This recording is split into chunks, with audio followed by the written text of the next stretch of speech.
أشهد أن لا إله إلا الله وحده لا شريك له وأشهد أن محمدا عبده ورسوله أما بعد فأعوذ بالله من الشيطان الرجيم بسم الله الرحمن الرحيم الحمد لله رب العالمين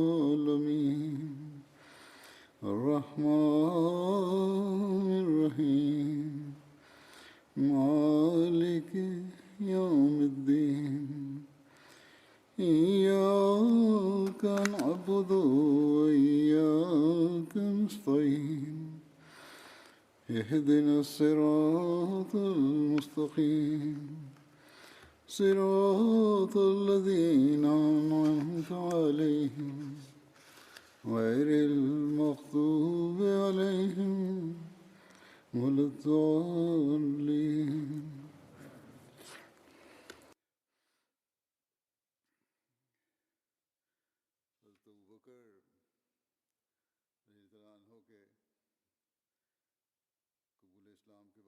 J'évoquais l'acceptation de l'islam par Hadrat Abu Bakr radhiyallahu anhu.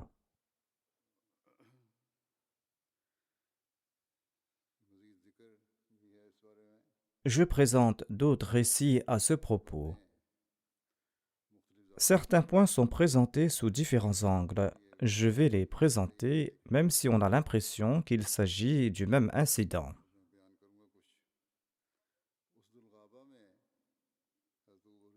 Usdul Ghaba évoque ainsi la conversion d'Abu Bakr à l'islam.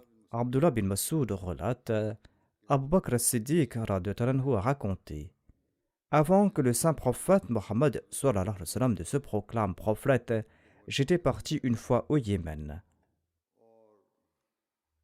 Là-bas, j'ai logé chez un vieillard de la tribu Azad.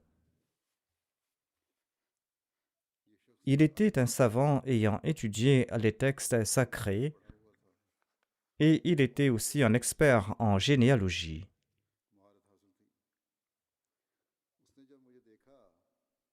Quand il m'a vu, il a déclaré: « Je pense que tu habites à la Mecque. » J'ai répondu: « Oui, j'en suis un habitant. » Ensuite, il a déclaré: « Je pense que tu es un Koraïchite. » J'ai répondu: « Oui, j'appartiens à la tribu des Koraïch. » Ensuite, il a déclaré: « Je pense que tu appartiens au clan Banu Taym. » J'ai répondu: « Oui, j'appartiens au clan Taym bin Murra. » Je suis Abdullah bin Uthman.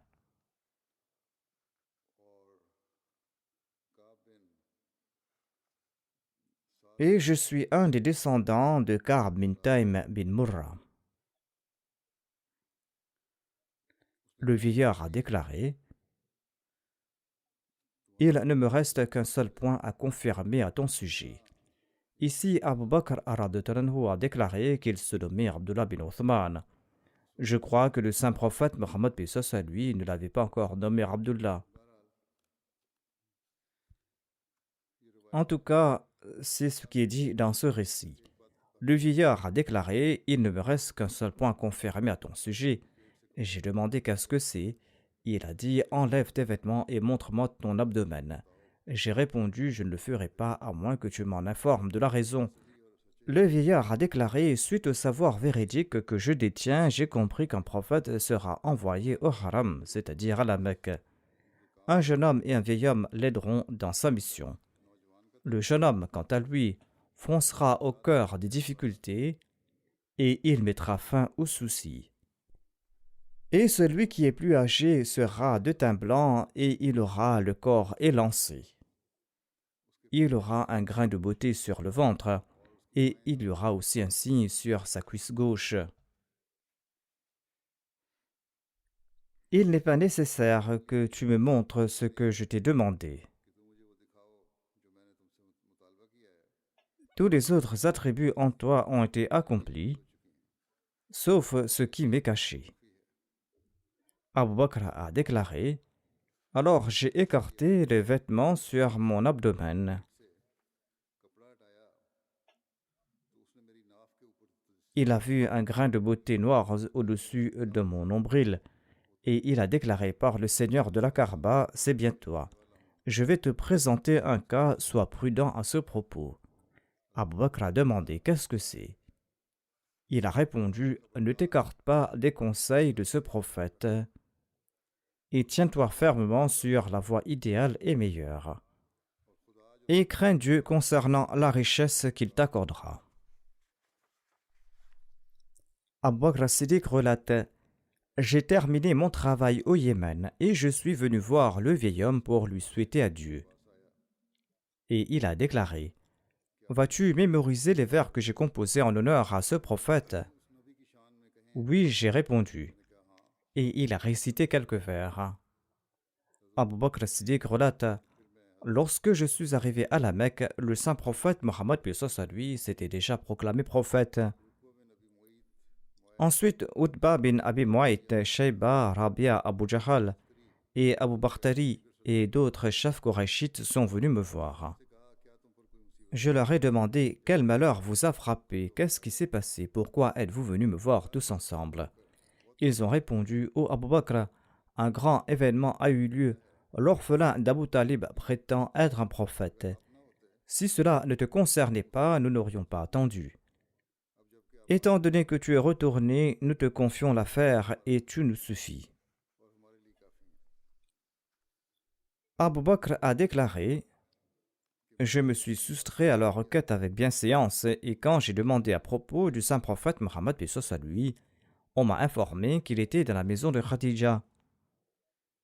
Je suis allé frapper à sa porte. Il est sorti.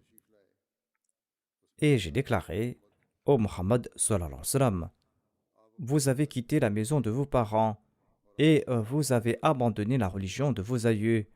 Le saint prophète Mohammed lui a répondu, ô Abu Bakr, je suis le messager d'Allah. Je suis le messager d'Allah envoyé vers toi et envers tout le monde. Crois en Allah. J'ai demandé quel est votre argument à ce sujet. Le saint prophète Mohammed lui, le vieil homme que tu as rencontré au Yémen. J'ai dit, j'avais rencontré beaucoup de vieillards au Yémen. Le saint prophète Mohammed lui a déclaré, je parle du vieillard qui t'a récité des vers. J'ai dit, ô mon bien-aimé, qui vous en a informé? Le saint prophète Mohammed lui a répondu, le même grand ange qui avait l'habitude de visiter les prophètes avant moi. Abu Bakr ajoute, j'ai dit, donnez-moi votre main, je témoigne qu'il n'y a pas d'autre Dieu à part Allah et que vous êtes le messager d'Allah. Abu Bakr déclare, je suis retourné et en raison de ma conversion à l'islam, il n'y avait personne de plus heureux entre les deux montagnes de la Mecque que le saint prophète Mohammed sallallahu alayhi wa sallam. Ceci est une citation de Sujul Rabbah. Il se peut qu'il y ait certaines exagérations pour rendre l'histoire intéressante, mais il se peut aussi que nombre de ces points soient vrais. L'histoire de la conversion d'Abu Bakr à l'islam est consignée comme suit dans le recueil Riyad al-Nazra. Salma, la mère des croyantes, relate Abu Bakr as-Siddiq était un ami très proche et sincère du saint prophète Mohammed lui. Quand celui-ci s'est proclamé prophète, les Korachites sont venus voir Abu Bakr et ils lui ont dit ô Abu Bakr, ton compagnon est devenu fou, qu'Allah nous en préserve. Abu Bakr a déclaré que s'est-il passé? Ils ont répondu il invite les gens vers l'unicité de Dieu dans la mosquée sacrée et il se dit prophète. Abu Bakr as-Siddiq a demandé a-t-il dit cela? Les gens ont répondu oui, et il annonce cela dans la mosquée sacrée. Sur ce, Abu Bakr est parti voir le saint prophète Mohammed lui, et il a frappé à sa porte, et il a invité à sortir. Quand il est sorti, Abu Bakr a demandé ô Abul Qasim, qu'est-ce que j'ai entendu à votre sujet? Le saint prophète lui a demandé ô Abu Bakr, qu'as-tu entendu à mon propos? Abu Bakr a déclaré j'ai entendu que vous invitez les gens vers l'unicité de Dieu et vous dites être le messager de Dieu. Le saint prophète lui a déclaré oui ô Abu Bakr, certainement mon Seigneur a fait de moi un héros et un avertisseur. et il a fait de moi la personnification de la supplication d'Ibrahim, et il m'a envoyé vers toute l'humanité. Abu Bakr a dit au saint prophète, par Allah, je ne vous ai jamais vu mentir. Vous avez certainement davantage droit à la prophétie en raison de votre grande honnêteté, en raison de votre respect des liens de parenté et en raison de vos bonnes actions. Envoyez-moi votre main afin que je puisse vous prêter le serment d'allégeance. Le saint prophète, paix soit lui, a envoyé sa main et Abu Bakr lui a juré allégeance. Il a témoigné en sa faveur, il a déclaré qu'il a apporté la vérité. Ainsi, par Allah, Abu Bakr ne s'est jamais arrêté, il n'a pas hésité un seul instant lorsque le saint prophète, paix soit lui, l'a invité vers l'islam. Selon un récit, l'envoyé d'Allah sallallahu alayhi wa sallam, a déclaré: tous ceux que j'ai invités à l'islam ont trébuché, ont hésité et ont attendu, sauf Abu Bakr. Quand je lui ai parlé de l'islam, il n'a pas reculé et il n'a pas hésité un seul instant. L'envoyé d'Allah sallallahu alayhi wa sallam, a déclaré aux gens: Allah m'a envoyé vers vous et vous m'avez traité de menteur. Abu Bakr, quant à lui, m'a accepté comme véridique et il m'a soutenu avec sa vie et ses biens. Ceci est un récit tiré d'Al-Bukhari. Le Muslim Maud relate ainsi l'histoire de la conversion d'Abu Bakr à l'islam. Lorsque l'envoyé d'Allah sallallahu alayhi wa sallam s'est annoncé prophète, Abu Bakr était parti quelque part. Il est revenu et l'une de ses domestiques lui a dit: votre ami est devenu fou, qu'Allah nous en préserve. Il dit des choses étranges et il déclare que les anges descendent du ciel sur lui. Abu Bakr s'est levé immédiatement et il s'est rendu chez le saint prophète Mohammed paix soit lui et il a frappé à sa porte. L'envoyé d'Allah sallallahu alayhi wa sallam est sorti. Abu Bakr a déclaré: je suis venu vous demander une seule chose. Avez-vous déclaré que les anges de Dieu descendent sur vous et qu'ils vous parlent? L'envoyé d'Allah sallallahu alayhi wa sallam s'est dit qu'il devait s'expliquer de peur qu'Abu Bakr ne se trompe et ne s'égare. Généralement, ce sont ces faits que nous relatons dans nos récits historiques. Mais Abu Bakr a déclaré: ne fournissez aucune explication, dites-moi tout simplement si vous avez dit cela ou pas. Le saint prophète Mohammed paix soit lui s'est dit qu'Abu Bakr lui demandera peut-être à quoi ressemblent ces anges et comment ils descendent, et il se disait qu'il devait dire quelque chose en guise de prélude. Mais Abu Bakr a déclaré: non, dites-moi tout simplement si c'est vrai. Il a répondu: oui, c'est vrai. Abu Bakr a répondu: je crois en vous. Ensuite, il a déclaré: ô messager d'Allah, j'ai évité de demander des arguments uniquement parce que je voulais que ma foi soit basée sur mon observation et non sur des arguments. Parce que vous ayant accepté comme véridique et honnête, je n'ai besoin d'aucun argument. Abu Bakr a clairement indiqué par ses actions ce que les habitants de la Mecque avaient caché. Hazrat Muslim Maud a relaté l'incident de la conversion d'Abu Bakr à l'islam dans un autre endroit. Vu qu'il s'agit d'un autre contexte, il l'explique de cette manière. Il déclare: la conversion d'Abu Bakr était des plus sublimes. Quand le saint prophète Mohammed paix soit lui a reçu la révélation et lorsqu'il s'est proclamé prophète, Abu Bakr était assis dans la maison d'un chef de la Mecque. La domestique de celui-ci est venue et a déclaré que j'ignore ce qui se passe avec Khadija. Elle dit que son mari est un prophète à l'instar de Moïse. Les gens ont commencé à rire en entendant cette nouvelle et ils l'ont traité de fou. Abu Bakr, quant à lui, avait pleine connaissance de la situation du saint prophète Mohammed paix soit lui. Il est immédiatement parti frapper à la porte du saint prophète Mohammed paix soit lui et il lui a demandé: avez-vous fait quelques déclarations? Il a répondu: oui. Allah m'a suscité pour la réforme du monde et il m'a ordonné d'éradiquer le polythéisme. Sans poser de questions, Abu Bakr a répondu: Je jure par mon père et par ma mère, vous n'avez jamais menti. Et je ne crois pas que vous mentez aujourd'hui au sujet de Dieu. Je crois qu'il n'y a d'autres dieux hormis Allah et que vous êtes le messager de Dieu. Suite à cela, Abu Bakr a rassemblé des jeunes qui étaient convaincus de sa bonté et de sa piété, c'est-à-dire de la bonté et de la piété d'Abu Bakr, et il a commencé à leur expliquer l'islam. Et 7 hommes ont accepté le saint prophète Mohammed sallallahu alayhi wa sallam. Ils étaient tous des jeunes âgés entre 12 et 25 ans.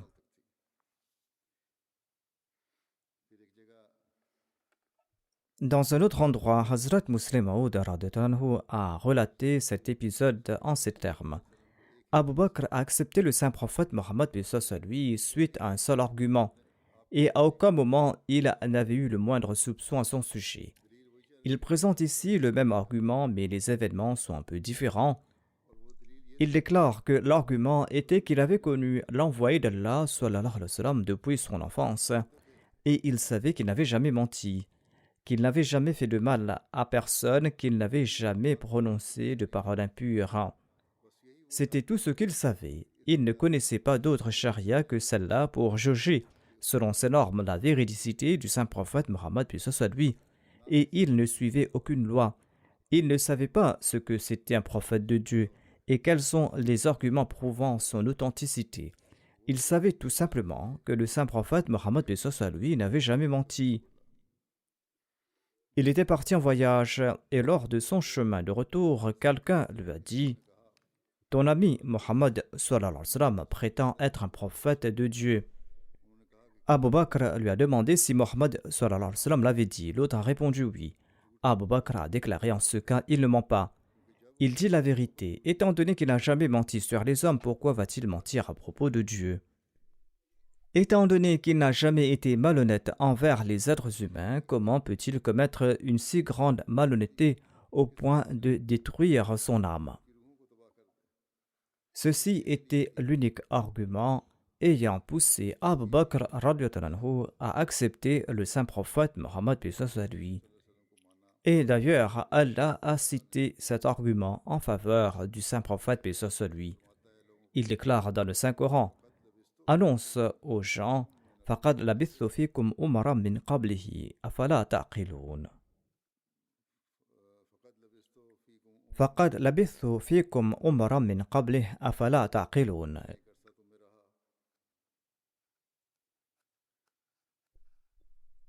Avant ceci, j'ai certainement passé toute une vie parmi vous. Examinez ma vie et vous verrez que je n'ai jamais été coupable de traîtrise envers vous. Pourquoi serais-je coupable en l'endroit de Dieu? Abu Bakr a cité le même argument. Il a déclaré que s'il se dit le prophète de Dieu, il est certainement véridique et je l'accepte. Par la suite, Abu Bakr n'a jamais eu aucun soupçon à l'endroit du saint prophète, paix soit sur lui, il n'a jamais flanché. Il a enduré de grandes épreuves, il a été contraint d'abandonner ses biens et sa patrie, de tuer ses proches, mais il n'a jamais mis en doute l'authenticité du saint prophète Mohammed sallallahu alayhi wa sallam. Le Muslim Maud avait expliqué cela en donnant des instructions à ceux qui lui avaient prêté allégeance. Et il leur avait cité l'exemple de l'acceptation du saint prophète, paix soit sur lui, par Abu Bakr radhiyallahu anhu. Le Messie premier d'Islam déclare: Le saint prophète Mohammed paix soit sur lui a conféré le titre de Siddiq à Abu Bakr radhiyallahu anhu. Allah sait le mieux quelles étaient les qualités qu'il possédait. L'envoyé d'Allah sallallahu alayhi wa sallam a également déclaré qu'Abu Bakr radhiyallahu anhu a mérité ce statut en raison des qualités de son cœur. Si l'on examine la question attentivement, l'on ne trouvera pas d'exemple similaire à la véridicité démontrée par Abu Bakr radhiyallahu anhu. En vérité, tous ceux qui à chaque époque s'efforceront d'atteindre les perfections du Siddiq devront s'évertuer à faire naître en leur personne le caractère et la nature d'Abu Bakr, tout en ayant recours à la prière. Tant que l'on ne projette pas sur sa personne l'ombre d'Abu Bakr, et tant que l'on ne se pare pas de sa couleur, l'on ne pourra pas atteindre les perfections du Siddiq. Quelle est la nature d'Abu Bakr? Ce n'est pas le moment d'entrer dans les détails ici, car cela va prendre beaucoup de temps. Je me contenterai de relater un bref incident.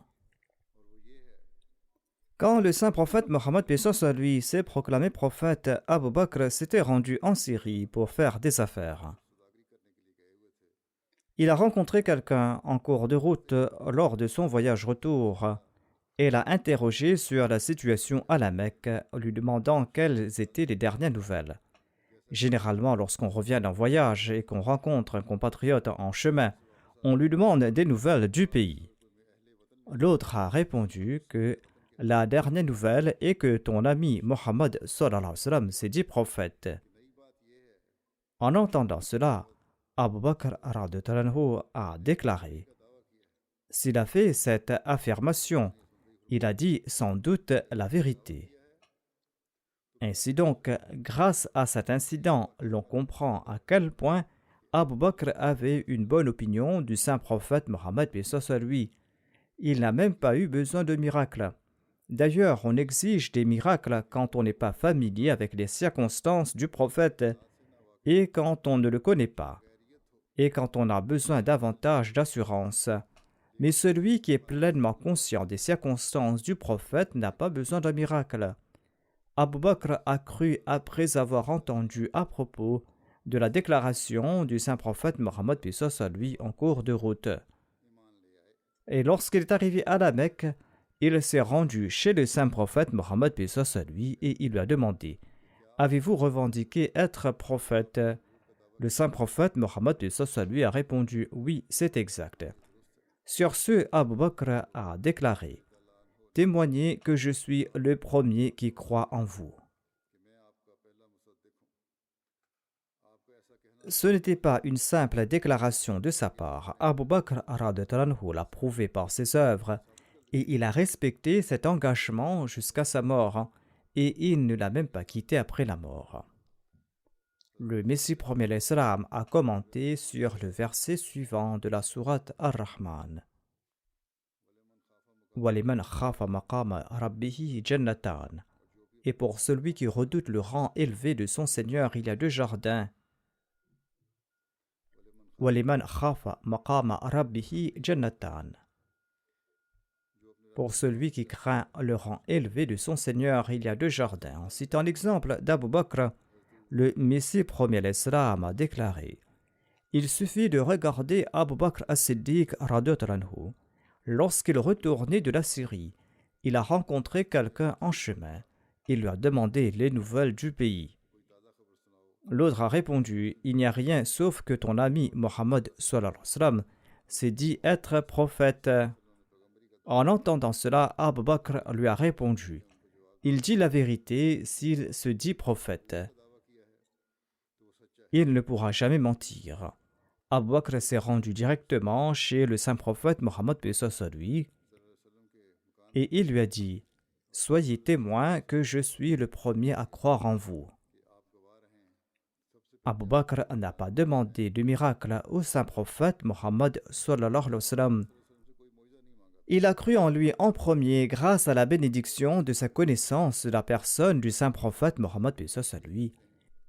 Ceux qui n'en ont pas connaissance exigent des miracles. Les circonstances précédentes sont des miracles pour celui qui est un ami de longue date. Par la suite, Abu Bakr a dû endurer de grandes difficultés et de grandes souffrances.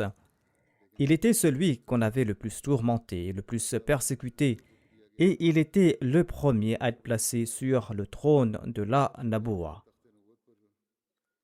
Allah l'a récompensé ici-bas, et dans l'autre monde, il méritera le paradis. Lui qui errait ça et là pour son commerce a été nommé premier calife après le saint prophète Mohammed sallallahu alayhi wa sallam. Dans un autre endroit, le Messie premier salam déclare: il existe deux catégories de gens. Les chanceux qui acceptent le prophète en premier. Ces gens sont très clairvoyants et perspicaces, à l'instar d'Abu Bakr as-Siddiq radhiyallahu anhu. La deuxième catégorie comprend des sots. Ils agissent uniquement lorsqu'un malheur les frappe. C'est-à-dire, ils commencent à réfléchir s'ils doivent ou non accepter le prophète uniquement lorsqu'ils ont des ennuis. Il y a aussi un débat sur qui a été le premier à accepter le saint prophète Mohammed paix soit sur lui. Les historiens diffèrent sur qui parmi les premiers hommes a cru en lui en premier, Abu Bakr ou Ali ou Zayd bin Haritha. Certains suggèrent la solution suivante en disant que c'était Ali qui était le premier parmi les enfants à l'accepter et Abu Bakr était le premier parmi les adultes et Zayd était le premier parmi les esclaves. En conciliant ces différents récits, Alama Ahmad bin Abdullah déclare Khadija bint Khuwaylid a été la première à se convertir à l'islam. Ali était le premier parmi les hommes alors qu'il était encore enfant. Il avait 10 ans à l'époque et il avait caché sa conversion à l'islam. Abu Bakr bin Abi Qahafa était le premier arabe adulte à se convertir et il l'avait annoncé au monde. Zayd bin Haritha était le premier parmi les esclaves affranchis à se convertir à l'islam. Il y a consensus sur cette question, aucun désaccord n'existe à ce propos. Hazrat Mirza Bashir Ahmad Sahib dit à ce propos: lorsque le saint prophète Mohammed paix soit lui a lancé sa mission de prédication, la première personne qui a accepté l'islam était Khadija, qui n'a pas hésité un seul instant. Il y a des avis divergents au sujet de qui était le premier homme à avoir accepté l'islam après Khadija. D'aucuns évoquent le nom d'Abu Bakr Abdullah bin Abi Qahafa, d'autres disent qu'il s'agirait d'Ali ou de Zayd bin Haritha. Hazrat Mirza Bashir Sahib déclare: selon nous, ce débat est inutile. Ali et Zayd bin Haritha étaient des membres du foyer du saint prophète Mohammed paix soit lui et ils vivaient avec lui tels ses enfants. Le saint prophète paix soit lui n'avait qu'à s'exprimer et il croirait aussitôt en lui. Étant des enfants, ils acceptaient tout ce que disait le saint prophète Mohammed paix soit lui et il se peut qu'ils aient cru en lui de cette manière. Hazrat Mirza Bashir Ahmad Sahib ajoute: hormis ces deux enfants, Abu Bakr est unanimement accepté comme le premier et le plus important dans son acceptation de l'islam. Hassan bin Thabit Ansari, le poète du saint prophète Mohammed paix soit sur lui, a déclaré à propos d'Abu Bakr: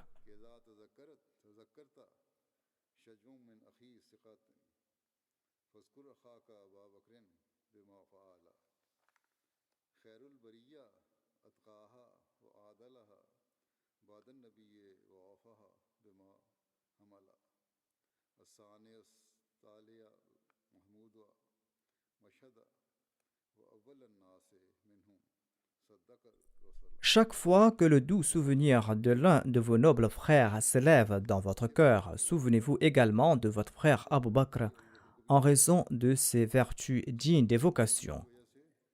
Après le saint prophète Mohammed paix soit lui, il était le plus muttaqi et le plus juste de tous les hommes et celui qui s'acquittait le mieux de ses responsabilités.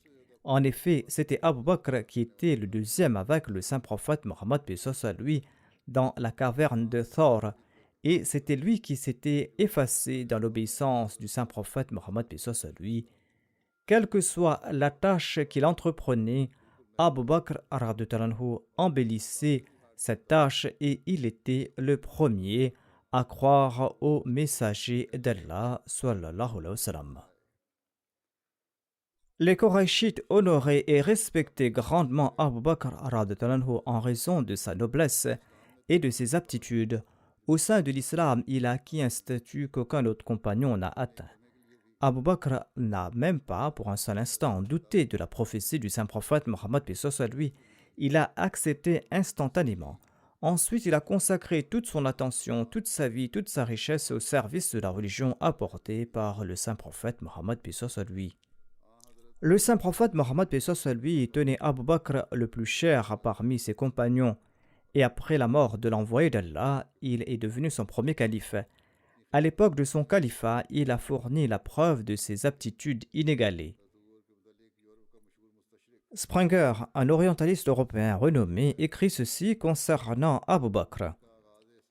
La foi d'Abu Bakr est, à mon avis, la plus grande garantie de la sincérité de Mohammed sallallahu alayhi wa sallam au début de sa carrière.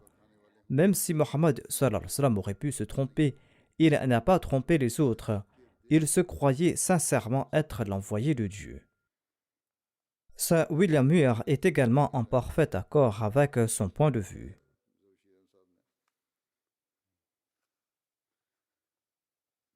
Abu Bakr radhiyallahu anhu a dû traverser plusieurs épreuves suite à sa prédication du message de l'islam. Usud al-Ghaba écrit à propos d'Abu Bakr radhiyallahu anhu. Il était le premier à embrasser l'islam lors de son avènement. Tout un groupe de personnes ont accepté l'islam par son entremise en raison de l'amour que ces gens avaient pour Abu Bakr radhiyallahu anhu et en raison de l'inclination qu'ils avaient pour lui. 5 des 10 bienheureux compagnons ont accepté l'islam entre ses mains. Othman bin Affan, Zubair bin al-Awwam, Abdurrahman bin Auf, Saad bin Abi Waqqas et Talha bin Ubaydullah faisaient partie de ceux qui se sont convertis à l'islam grâce à la prédication d'Abu Bakr as-Siddiq radhiyallahu anhu. Hazrat Mirza Bashir Ahmad Sahib écrit ce qui suit à ce propos dans son ouvrage Sirat Khatamun Nabiyyin. Il déclare: après Khatija, Abu Bakr radhiyallahu anhu, Ali et Zayd bin Haritha, 5 autres individus ont accepté l'islam grâce à la prédication d'Abu Bakr radhiyallahu anhu. Et tous ces individus ont acquis une telle éminence et une telle dignité en islam qu'ils sont considérés comme les plus grands des compagnons du saint prophète Mohammed lui. Voici les noms de ses compagnons. Le premier était Othman bin Affan, qui appartenait à la famille des Banu Umayya. Il avait environ 30 ans lorsqu'il a embrassé l'islam. Et après Omar, il est devenu le 3e calife du saint prophète. Othman était très modeste, loyal, doux, bienfaisant et riche. Par conséquent, il a servi l'islam financièrement à plusieurs reprises. L'amour du saint prophète Mohammed lui pour Othman peut être mesuré par le fait qu'il lui a offert 2 de ses filles en mariage l'une après l'autre. Et c'est pour cette raison que Othman était connu sous le nom de Dhun Nurayn. Le deuxième était Abdurrahman bin Auf, qui appartenait à la famille des Banu Zuhra, à laquelle appartenait aussi la mère du saint prophète Mohammed lui. Abdurrahman bin Auf était une personne d'une grande compréhension et d'une grande expérience. C'est lui qui a réglé la question du califat de Othman. Il avait environ 30 ans lorsqu'il a embrassé l'islam. Il est mort sous le règne du calife Othman. Le troisième était Saad bin Abi Waqqas, qui à l'époque était dans la fleur de l'âge. Il avait 19 ans. Il était membre des Banu Zuhra. Il était très brave et courageux. Il a conquis l'Irak sous le règne de Omar. Et il est décédé à l'époque de l'émir Muawiyah. Le quatrième était Zubair bin al-Awwam, qui était aussi un cousin du saint prophète Mohammed lui.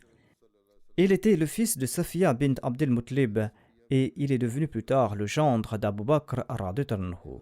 Il appartenait à la tribu Banu Asad et il n'avait que 15 ans lorsqu'il a embrassé l'islam. À l'occasion de la bataille du Fossé, le saint prophète Mohammed lui a conféré à Zubair le titre de Hawari en raison d'un service exceptionnel qu'il avait rendu. Zubair est tombé en martyr au cours du califat d'Ali lors de la bataille d'Al-Jamal. Le cinquième était Talha bin Ubaydullah, qui était originaire des Banu Taym, la tribu auquel appartenait aussi Abu Bakr. À cette époque, il était dans la fleur de l'âge. Talha était aussi parmi les fidèles de l'islam. Il est tombé en martyr au cours du califat d'Ali lors de la bataille d'Al-Jamal. Tous ces 5 compagnons font partie de ces Ashra Mubashira, c'est-à-dire ces 10 compagnons ayant reçu la bonne nouvelle du paradis de la langue bénie du saint prophète Mohammed lui, des compagnons qui étaient considérés comme ses plus intimes compagnons et ses conseillers. Les mécréants de la Mecque ont infligé diverses atrocités aux convertis de l'islam. Les musulmans faibles et asservis n'étaient pas les seules victimes de leur oppression. L'envoyé d'Allah sallallahu alayhi wa sallam et Abu Bakr radhiyallahu anhu n'était pas non plus à l'abri des atrocités des polythéistes de la Mecque. L'histoire témoigne du fait qu'ils ont subi diverses formes de persécution. C'est-à-dire, le saint prophète Mohammed lui et Abu Bakr, tous deux, avaient subi diverses formes de persécution. La Sira Halbiya relate l'incident suivant. Quand Abu Bakr et Talha ont tous deux embrassé l'islam, Nawfal bin Adawiya les a attrapés tous les deux. Cet homme était nommé le lion des Koraïchites. Il les a attachés tous les deux avec une corde. Et même leur tribu, les Banu Taym, n'a pas pu les sauver. C'est pour cette raison qu'Abu Bakr et Talha étaient nommés Qarinayn, c'est-à-dire les deux compagnons qui étaient liés ensemble. En raison du pouvoir de Nawfal bin Adawiya et de sa tyrannie, le saint prophète Mohammed lui avait l'habitude de prier en ces termes. Ô Allah, protège-nous contre le mal de Ibn Adawiya.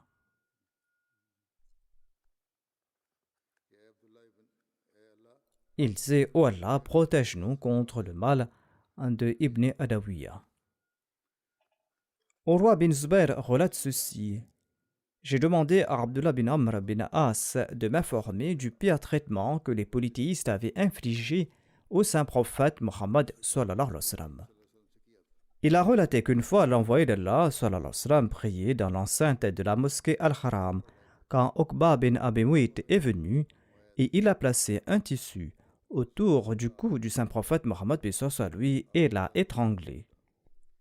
Sur ce, Abu Bakr de Tanhu est venu, il a attrapé l'épaule d'Uqba et il l'a écarté du saint prophète Mohammed lui et il a déclaré Atartuluna rajulan an yaqula Rabbi Allah. Souhaitez-vous tuer une personne parce qu'il dit Mon Seigneur est Allah? On rapporte qu'une fois, les polythéistes ont demandé au messager d'Allah, sallallahu alayhi wa sallam, est-ce que tu ne condamnes pas nos dieux? Certainement, je le fais, a répondu l'envoyé d'Allah, sallallahu alayhi wa sallam. Sur ce, les gens l'ont entouré et quelqu'un a demandé à Abu Bakr d'aller prendre les nouvelles de son ami. Abu Bakr est sorti et il s'est rendu dans l'enceinte de la mosquée sacrée. Et là-bas, il a constaté que les gens étaient rassemblés autour de l'envoyé d'Allah, sallallahu alayhi wa sallam. Abu Bakr a déclaré, malheur à vous, Ataqtuluna rajulan an yaqula Rabbi Allah, wa qad ja'akum bil bayyinati min rabbikum. Souhaitez-vous tuer une personne tout simplement parce qu'il dit Mon Seigneur est Allah, alors qu'il est venu vers vous avec des preuves claires de la part de votre Seigneur? Sur ce, ils ont laissé le saint prophète Mohammed lui et ils se sont lancés sur Abu Bakr et ils ont commencé à le tabasser. Asma, la fille d'Abu Bakr, relate Il est retourné chez nous avec ses cheveux dans les mains et il disait Béni sois-tu, ô mon Seigneur, ô noble et honorable Seigneur. Selon un récit, les persécuteurs ont même tiré la tête bénie du saint prophète Mohammed lui ainsi que sa barbe. Ils l'ont tiré avec une telle force que la plupart de ses cheveux étaient tombés.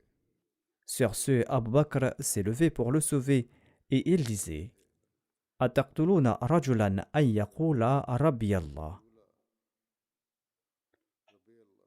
Allez-vous tuer quelqu'un tout simplement parce qu'il dit Mon Seigneur est Allah?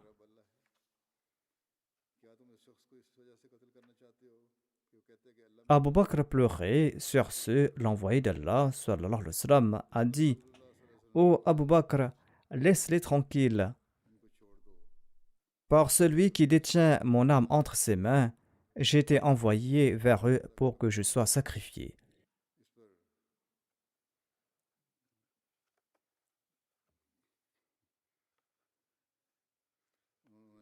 Sur ce, les mécréants ont laissé le messager d'Allah sallallahu alayhi wa sallam.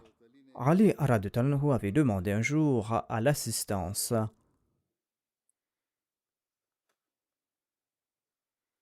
Ô gens, qui est le plus brave d'entre tous? On lui a répondu, ô émir des croyants, vous êtes le plus brave. Ali a répondu: en ce qui me concerne, j'ai tué tous ceux qui m'ont combattu. Abu Bakr radhiyallahu anhu était le plus brave. Avant la bataille de Badr, nous avions érigé un dé pour le saint prophète Mohammed paix soit sur lui, et nous nous sommes demandé qui va assurer la sécurité du saint prophète Mohammed paix soit sur lui de peur qu'un polythéiste ne l'attaque. Par Dieu, aucun des nôtres ne s'est porté volontaire. Abu Bakr as-Siddiq s'est tenu à ses côtés avec son épée nue à la main. En somme, aucun polythéiste ne pourra s'approcher du saint prophète Mohammed paix soit sur lui sans combattre en premier Abu Bakr. C'est pour cette raison qu'il était le plus courageux d'entre nous. Ali a relaté: une fois, j'ai vu que les Korachites avaient attrapé le saint prophète Mohammed paix soit sur lui.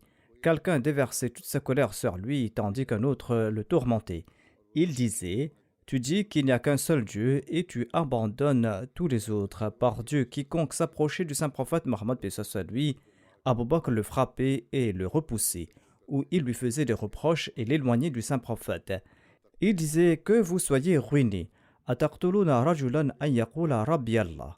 Allez-vous tuer un homme simplement parce qu'il dit: mon Seigneur est Allah? En disant cela, Ali tirait son manteau sur lui et il pleurait si abondamment que sa barbe était trempée. Ali a ajouté: je vous demande au nom de Dieu, le croyant parmi le peuple de Pharaon était-il meilleur ou Abu Bakr? Peut-être que Ali a fait référence aux croyants parmi le peuple de Pharaon parce que ce verset du Coran fait référence à cette personne parmi le peuple de Pharaon qui avait dissimulé sa foi et qui proclamait dans la cour de Pharaon: Ataqtuluna rajulan an yaqula Rabbi Allah.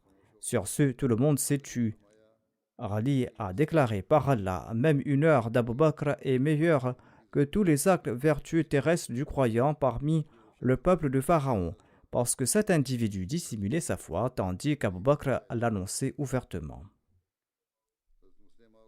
Hazrat Muslim Maud a déclaré: lorsque nous réfléchissons aux incidents de la vie du saint prophète Mohammed paix soit sur lui, il est des plus évidents qu'il avait un amour extraordinaire et une grande sympathie pour l'humanité, et à chaque étape nous pouvons en voir les preuves. Pendant des années, le saint prophète Mohammed paix soit sur lui a enduré une persécution sans fin, persécution difficile à décrire. Il a enduré cette persécution pour transmettre le message du Dieu unique. Un jour, alors que le prophète était dans la Kaaba, les mécréants ont attaché une ceinture autour de son cou et l'ont serré si fort que ses yeux sont devenus rouges et sortaient de leur orbitre. Lorsque Abu Bakr a entendu cela, il est venu en courant et il avait des larmes aux yeux lorsqu'il a vu le saint prophète Mohammed paix soit sur lui. En repoussant les mécréants, il a déclaré: craignez Allah, persécutez-vous quelqu'un tout simplement parce qu'il dit Allah est mon Seigneur. Le Messie premier l'Islam déclare: une fois les ennemis ont trouvé le saint prophète paix soit sur lui tout seul. Ils ont attaché une ceinture autour de son cou et ils ont commencé à la serrer. Il était sur le point de mourir quand, par coïncidence, Abu Bakr est passé par là et il a réussi à le libérer avec grande difficulté. Sur ce, Abu Bakr a été tabassé si sévèrement qu'il est tombé à terre évanoui. Il y a plusieurs récits sur la libération des esclaves par Abu Bakr radhiyallahu anhu.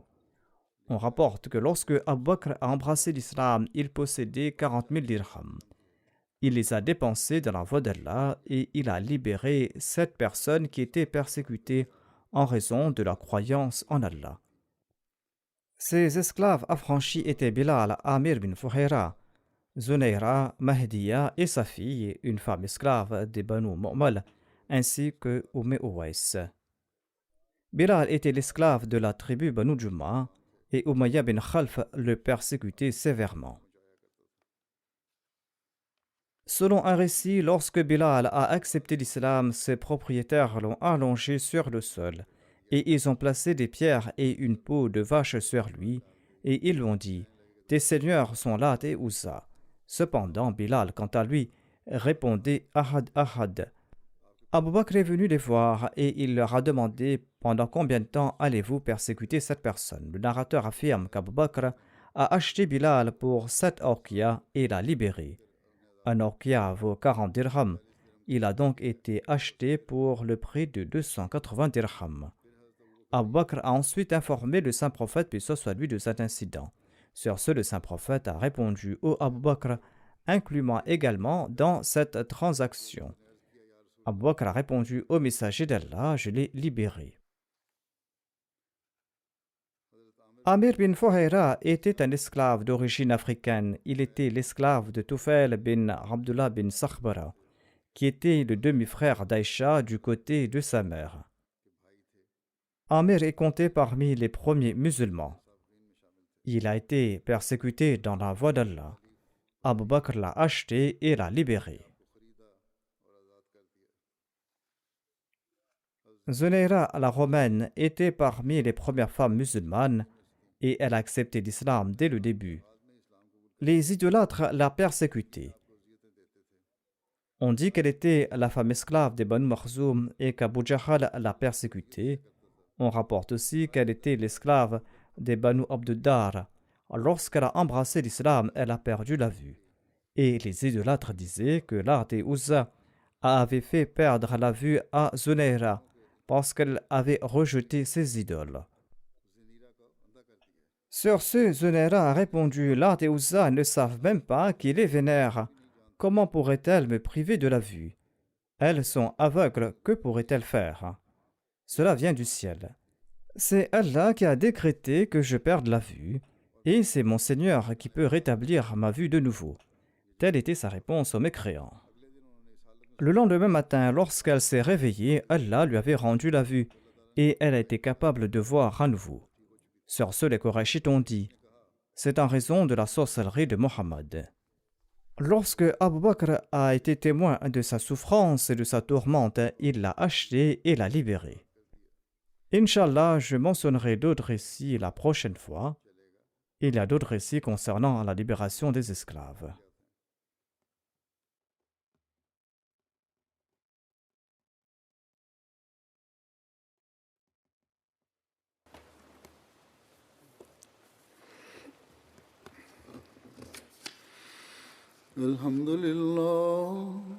الحمد لله نحمده ونستعينه ونستغفره ونؤمن به ونتوكل عليه ونعوذ بالله من شرور أنفسنا ومن سيئات أعمالنا من يهده الله فلا مضل له ومن يضلل فلا هادي له ونشهد أن لا إله إلا الله ونشهد أن محمدا عبده ورسوله عباد الله رحمكم الله إن الله يأمر بالعدل والإحسان وإيتاء ذي القربى وينهى عن الفحشاء والمنكر والبغي يعظكم لعلكم تذكرون اذكروا الله يذكركم وادعوه يستجب لكم ولذكر الله أكبر